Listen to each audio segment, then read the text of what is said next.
लड़की हमेशा खुद को लड़के की तरह सजाती संवारती रही, लेकिन एक दिन अचानक शिनजिंग लड़की उस पर यह संगीन आरोप लगा देती है कि उसी ने उसकी इज्जत लूटी है और इसी आधार पर उसे परोक्ष रूप से लड़का साबित करने की कोशिश की जाती है। बात यही नहीं रुकी, बल्कि शिजिंग लड़की के माता पिता मानसिक क्षति के नाम पर 11,000,000 INR की मांग करते हैं और साफ कहते हैं कि अगर पैसे नहीं दिए गए तो पूरे रीति रिवाज, भारी दहेज और 3 सोने के गहनों के साथ शादी करनी होगी। ये सुनकर गांव के ज्यादातर लोग डर के मारे समझौते की सलाह देने लगते हैं, लेकिन लड़की की बड़ी बहन के चेहरे पर हल्की सी ठंडी मुस्कान आ जाती है, क्योंकि वो सच्चाई जानती है कि काले कपड़े के नीचे बंधा व्यक्ति असल में लड़की है और किसी को गर्भवती करने जैसी हरकत कर ही नहीं सकती। जैसे ही दबाव बढ़ता है, महिला बिना झिझक आगे बढ़ती है, बंधन खोलती है और सबके सामने विग उतार देती है। तभी पूरे गांव को साफ दिखाई देता है कि जिसे लड़का समझा जा रहा था वो वास्तव में लड़की है। इसी पल यह भी साफ हो जाता है कि महिला साधारण नहीं बल्कि पुनर्जन्म लेकर आई है, क्योंकि पिछले जन्म में इसी शिनजिंग लड़की ने अपने पेट में पल रहे बच्चे के लिए पिता ढूंढने के मकसद से महिला के भाई पर खुद को अपमानित करने का झूठा आरोप लगाया था। उस समय महिला का पति गुस्से में आकर अपने ही साले को बुरी तरह पीटा है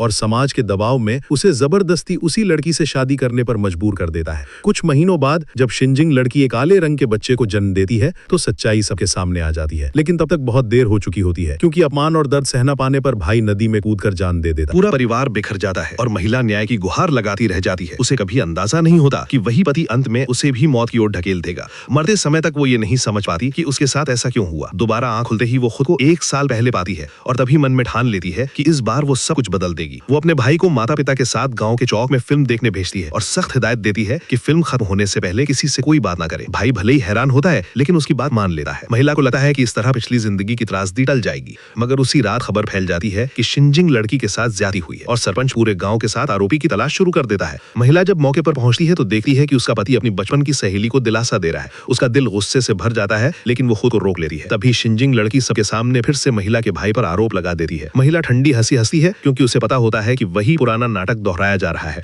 लेकिन तभी उसका पति उसे जोरदार थप्पड़ मार देता है और दावा करता है कि उसने अपराधी को दीवार फांदते देखा है जो पुराने घर में बंधा है। महिला पूरे भरोसे से अपने भाई के चरित्र की गवाही देती है, मगर शिनजिंग लड़की आत्महत्या की धमकी देने लगती है। भीड़ महिला को निर्दयी कहने लगती है और उसकी सास भी उसे अपमानित करती है। तभी महिला को याद आता है कि उसके माता पिता तो फिल्म देखने गए ही नहीं थे। सच्चाई समझ में आते ही मां बदहवास होकर पुराने घर की ओर दौड़ती है और वहां एक अजनबी लड़के को देखती है।